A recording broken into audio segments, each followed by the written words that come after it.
Magandang araw po sa ating lahat. Ako po ang inyong lingkod, ang Munting Tinig ng Ordinaryong Pilipino. Kung kayo ay bago sa ating Munting Tinig channel, huwag kalimutan mag-like, mag-share, and mag-subscribe. And don't forget to click the notification bell para updated kayo every time na magkakaroon tayo ng activity sa ating Munting Tinig channel.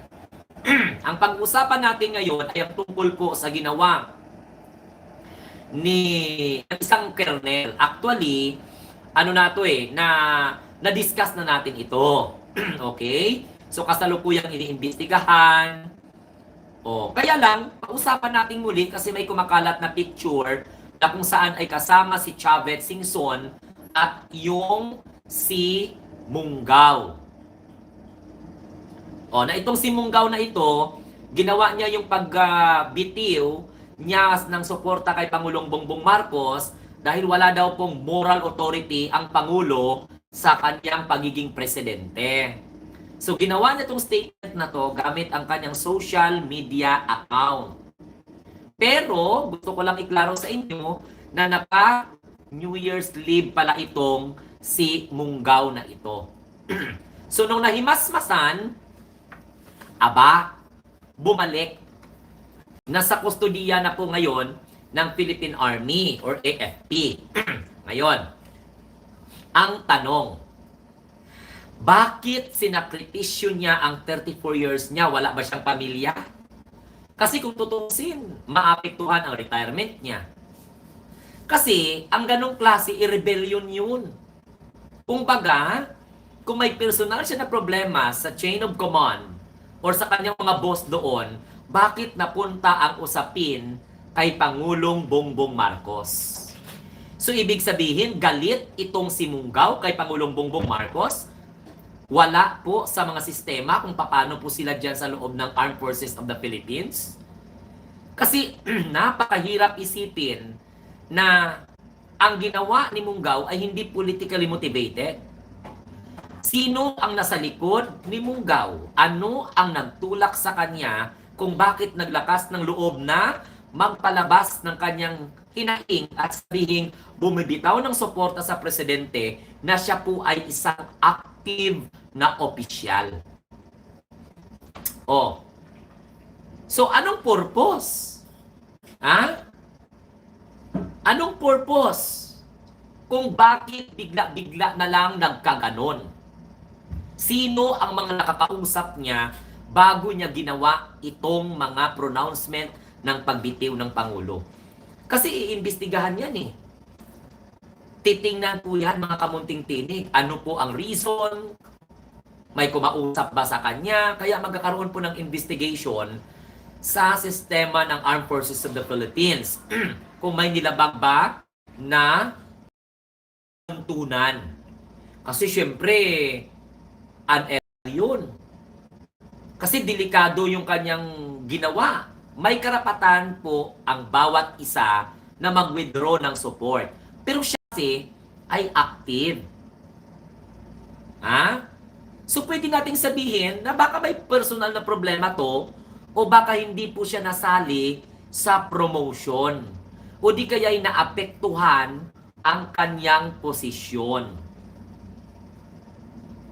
Kasi siya lang po yung mga nakakaalam pero imposible na kung may internal problem ka sa loob ng ahensya na kung saan ka napapabilang, bakit ang Pangulong Bongbong Marcos ang target mo at makikita ka sa mga tao na nakisilamuha ka sa mga tao na kung saan ay siyang matibay na nanawagan na bumaba sa pwesto ang Pangulo. Ang tanong direkta dyan, ano ang kinalaman ni Chavez Singson? Sino ang nag-udyok sa kanya? Kasi imposible na imposible na bibitiw ka. Kasi alam mo ang consequences doon. Pag bumitiw ka ng suporta mo sa Commander-in-Chief, so ibig sabihin, there's something wrong na yun. Hindi ka pwedeng itutolerate. Lalong-lalo na kapag active ka. Pwede kang bumitaw ng suporta mo sa presidente kung hindi ka active na opisyal ng Armed Forces of the Philippines, katulad ng mga ibang mga retarded na mga general. Did you get the point? Did you get the point, mga kamunting tinig? Oh, pwede siya magpahayag ng kanyang pagkadismaya sa presidente kung halimbawa siya po ay retired. Kung siya po ay hindi na po sa serbisyo. Pero siya magre-retiro na. Pagkakaalam natin, magre-retiro na siya. Pagkakaalam natin, 34 years. Andyan ka sa gobyerno. Alam mo kung ano. So, ibig sabihin, sinakripisyo niya, nagpakabayani siya. Kasi bayani na ang turing sa kanya ng mga DDS ngayon eh. Talagang grabe si Joey, grabe si Malutiquea, grabe ang mga Maka-Duterte and supporters na talagang dapat daw tularan itong ginawa. Eh hindi po eh. Conduct of unbecoming yan ng isang opisyal ng gobyerno. Lalong-lalo na sa Armed Forces of the Philippines ka pa. Oh. Correct? Lalong-lalo na, active ka pa sa pagserbisyo. Alam nga naman, hahayaan ka. Eh kasi alam mo, sa totoo lang, dapat tanggalin na ito sa pwesto. Hindi na ito mapagkakatiwalaan. Alam mo kung bakit? Baka ito ay isa pa sa mga magre-recruit ng ating mga kasundaluhan para mag-alsa laban po sa gobyerno na alam naman nila na kahit anong alsa nila sa laban sa gobyerno ay hindi po sila magtatagumpay. So, kapag na-impluensyahan niya ang murang kaisipan ng ating mga arms in uniform or men in uniform, ang kakaroon po ng crisis. So, dapat tanggalin ito matapos ang investigation, hindi po ito dapat itutolerate. Kasi ang mga Armed Forces of the Philippines ay hindi po partisan. Hindi po sila political partisan. Naintindihan nyo? Nagkataon lang na loyal sa Constitution. So itong si Munggaw, dahil hindi naman loyal sa Constitution, kasi nga, hindi naman po loyal sa chain of command, so kailangan na siyang patalsikin. Pero tayo, abangan natin kung ano ang mangyayari. Kasi for me, hindi pwede yun na ito-tolerate mo lang. Abangan natin. 'Di ba sabi nga ni Lohico, ni Michael Lohico na magdadaan po sa titingnan po, iimbestigahan, i-determine kung ano po yung mga possible na administrative and at the same time legal sanction or charges laban po sa kanya kasi active po siya na opisyal ng gobyerno. Kung dismayado ka sa gobyerno ni PBBM at kung talagang totoong-totoo ka sa pinaglaban mo, lumayas ka sa Armed Forces, mag-retire ka, at araw-araw kang magrarally laban sa presidente. Correct? Kasi ano yan eh, may pananagutan ka. Active ka na opisyal, ay hindi lang po basta-basta, kundi opisyal po ng Armed Forces of the Philippines. So since ginawa mo yun, ay hindi ka na sumusuporta sa presidente, kailangan papanatilihin ka pa dyan. Parang napukpok lang ang presidente at the same time, ang gobyerno ng bato. Nandyan ka, tapos kinikriticize mo yung gobyerno, supposed to be you are the one protecting the welfare of the Filipino people under the bound of the law and constitution. Pero kung ikaw mismo hindi mo na ginagalang ang commander-in-chief, ang constitution, liability po yan. Pananagutan po yan. Hindi po dapat ito ito-tolerate ang ganitong klaseng mga hakbang kasi susundin ito eh. Magkakaroon po ng crisis kasi nagpapakita ito sa liderato ni Bronner na hindi po organisado, hindi po disiplinado ang mga men in uniform po natin. Kasi nililecture po ito sa kanila eh. Ngayon, bigyan natin, desisyon po ito ni Munggaw. Sino ang nag-impluensya sa kanya? Anong mga faktor? Bakit si PBBM ngayon ang sinabi niya na walang moral authority as a president? Mabigat yun. Hindi basta-bastang accusation yun. Kasi kung active pa to, baka mamaya ito pa ay mamuno sa rebellion laban kay Pangulong Bongbong Marcos. At ng mga nasa likod ay ang mga politiko. So, dapat na talagang tanggalin. Sir, grabe ka naman, bigla-bigla talaga tanggalin mo. So, gano'n naman pala talaga ang lumaban ngayon sa gobyerno? Yes! Alangan naman na kinakalaban na yung gobyerno. Kung sa ibang lugar yan, bitay na yan. 'Di ba? Comment down below. O, kung sa Japan, ganun ang sasabihin mo, automatic alis ka. Sa ibang mga lugar, hindi mo pwedeng ganun-ganunin ang commander-in-chief mo. Isa po yun sa pagkatraidor at paglalapas tangan. Kasi wala ka namang kinaso. Ano bang ebidensya mo? So, ibig sabihin, itong opisyal ng Armed Forces of the Philippines ay nakinig sa kwento, nakinig sa haka-haka, nakinig sa paratang, nakinig sa propaganda, nakinig sa kasinungalingan ng anti-Marcos. Yun ang realidad dyan. Na-impluwensyahan ng utak itong kernel na ito ng mga akusasyon laban sa Pangulo, kaya sinabi niya na nawala na daw po ang moral authority ng Pangulo bilang Pangulo. Sa ibang bansa, hindi mo pwedeng sabihin yan. Automatic, bitay ka dyan, o di kaya nga, tayasin ka dyan. Automatic, ititiwalag ka sa partido. Kasi, kalaban mo na yung gobyerno eh. Ang simbolo ng gobyerno ay ang Pangulong Bongbong Marcos. Isa po siya sa siya po yung ating leader. Pagkatapos, ganun-ganun lang ng isang opisyal, abay, hindi po pwede kasi alam mo kung bakit? Baka mag-recruit pa to. O kaya nga sa mga sundalo dyan, kung ayaw ninyo kay Pangulong Bongbong Marcos, umalis kayo sa pwesto. Gayahin nyo yung ginawa ni Trillanes. Di ba? Mag-ano kayo? Mag-rally kayo? Tingnan mo si Trillanes. Nung dumating yung point na nainis sila kay Gloria Macapagal Arroyo sa issue ng corruption, o di nag-mutiny sila. O suportahan sila ng taong bayan. Ngayon, suportahan kayo ng mga Duterte kung gusto ninyo. Pero yung sabihin nyo na wala pong moral authority ang presidente, abay, mabigat na akusasyon yun. Hindi pwede yun. Kaya, ngayon, challenge ito sa liderato ng Armed Forces of the Philippines.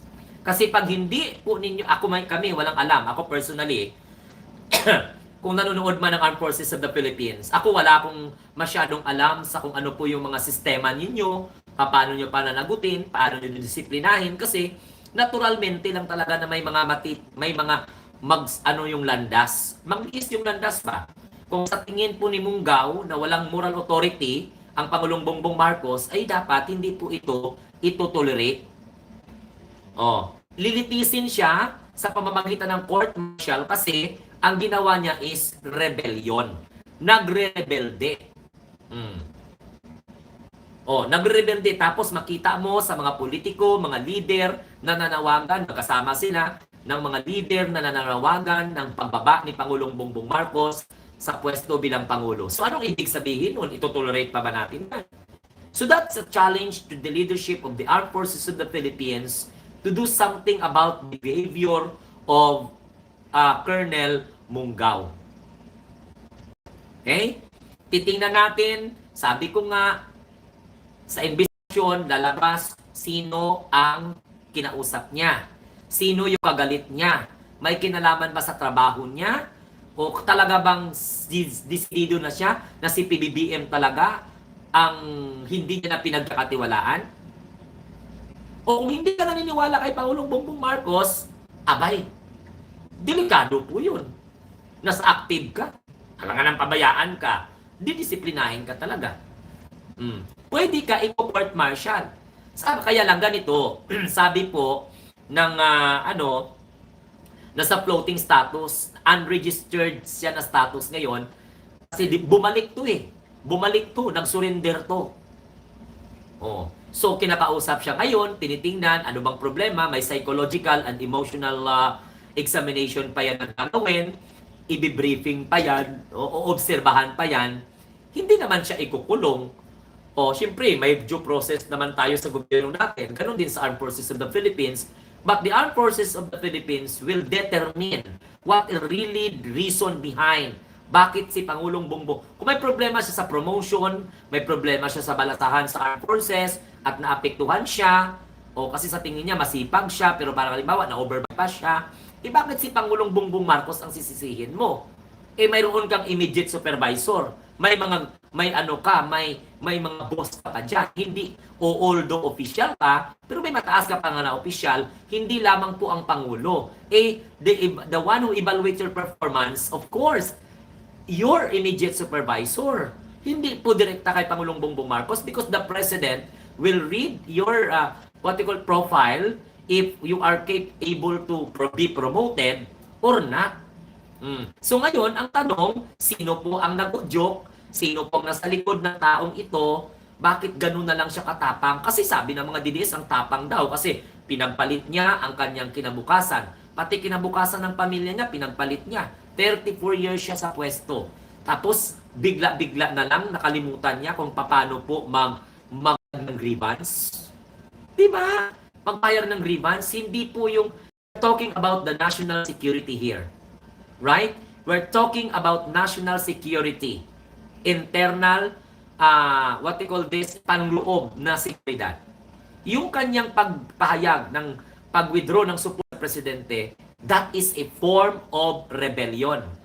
Hindi ko po pwede siyang i-qualify na karapatan ko to. No. Although may karapatan ka, but you are active member of the Armed Forces of the Philippines. And you know, from the very beginning, that when you do that such kind of pronouncement using social media, it can escalate at it can influence to go against the government and of course go against the president. So alangan naman alangan naman na itutolerate yan. So ako, I am looking forward to the result of the investigation because according to Major General Michael Lohico, that there will be an investigation administratively, legally, so that the Armed Forces of the Philippines can determine what they call administrative or legal charges against Colonel Mungao. At that is what they call standard operating procedure. Yan po ang dapat gawin, iimbestigahan.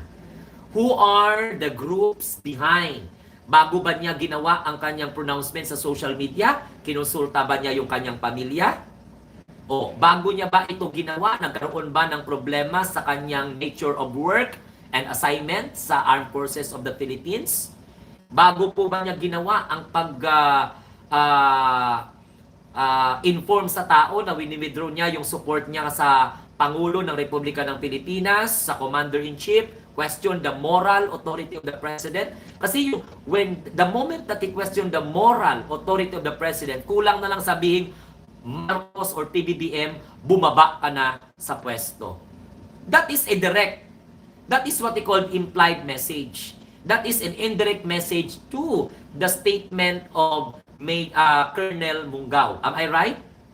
The moment na sinabi niya, the moment that he already questioned that the President of the Philippines, Commander-in-Chief, has no moral authority to become the President of the Republic, kulang na lang doon sabihin na Marcos, bumaba ka na. So ibig sabihin, that's a form of rebellion. So that's a subject for court-martial and investigation, not by the higher courts, but of course the court of the military. Yan ang tawag is court-martial to determine the legalities and at the same time administrative charges against him. Alangan naman pabayaan yan. Kasi delikado yan eh. Hanggat na natili siya sa pwesto, pwede pa siya makapag-recruit, okay, sa mga military para mag-alsa laban sa gobyerno. Ay hindi po talaga pwede yun na itutolerate. That is a no, no, no, no. Sabihin pa ng mga DDS, karapatan niya magpahayag. Oo nga, may karapatan ka magpapahayag, but you need to surrender. Kumbaga sa pulis, di ba? Galit ka sa pamunuan ng pulis. Bakit ka pa mag-resign ka, umalis ka sa iyong pwesto. Umalis ka sa pagka-pulis, umalis ka sa pagka-military, and then mag-aktivista ka para mapahayag mo ang gusto mo. Kaya nga 'di ba, pag magkakaroon na nga ng investigation, nire-relieve nila so that the investigation cannot be influenced by the accused. Kapag halimbawa pulis ang sangkot, nire-relieve sa pwesto, okay, para lamang hindi ma-impluwensyahan ang investigation. Ganon din po sa Armed Forces of the Philippines under the court martial kasi may sarili silang batas, kaya dapat parusahan o di kaya i-reprimand. Kung ano ang lalabas sa kanilang sariling administrative and legal investigation, so be it. Ganon po yun. Pero hindi po dapat manatili sa pwesto ang ganyang klase kung ako lang ang magsasalita dahil it will become a detrimental to national security. Maaaring isa po siya sa maging dahilan para yung mga matitino na mga armed forces members ay maimpluwensyahan at mag-mutiny o di kay mag-alsa laban sa gobyerno. At pag hindi sila ng tagumpay, kawawa po ang kinabukasan ng kanilang pamilya. Hindi po ito magsasakripisyo ng sa loob ng 34 na taon. And take note, malapit na po itong mag-retire. Kung ikaw malapit ka na mag-retire, correct. Kung ikaw ay what we call this, malapit ka nang mag-retire, gagawa ka ba ng mga ganon? So mayroong talagang tao. Meron talagang tao. O kung baga nasa ano lang siya siguro, nasa heat of apektuhan siguro yung kanyang trabaho, siguro hindi siya na-promote kasi a week before siya na ganon, na nag-withdraw ng support, di ba nagkaroon po ng panunumpa yung mga bagong promote na mga opisyal ng Armed Forces of the Philippines before the President? Correct. Kaya pwede natin i-connect doon. Baka maaring nagtampo, baka maaring nasagasaan, and that it will subject to the what we call this investigation naman. O na over ano siya na bypass ang kanyang promotion kung halimbawa, no? So, ganun lang ang ating tinitingnan diyan. Okay? So kung ano man ang kahinatnan ng investigasyon administratively and legally ng Armed Forces of the Philippines with regards to the demeanor, with regards to the action being made by that particular officials, subject to be seen. Let us see kung ano po ang mga mangyayari dyan. Pero ang magandang i-determine kung may mga tao o grupo o nangako ng magandang kinabukasan kapalit ng 34 years na pag-serbisyo nitong tao na ito sa gobyerno. Bakit ganun-ganun na lang niya binitawan na malapit na siyang mag-retire saka pa siya nagkaroon ng ganon, no? Tapos pangulo ang kanyang binangga. So, example, when you are trying now to question the moral authority of the president as a president of the Philippine Republic, the implied message is you want President Bongbong Marcos to step down. Active officials of the Armed Forces of the Philippines who question the authority of the president is subject for court martial. Nagets po ninyo? Okay. So maraming salamat po. Hanggang sa muli, ito po ang inyong lingkod, ang munting tinig ng ordinaryong Pilipino na nagsasabing, ikaw at ako, tayong lahat ngayon, ay ang mga bagong Pilipino sa bagong Pilipinas.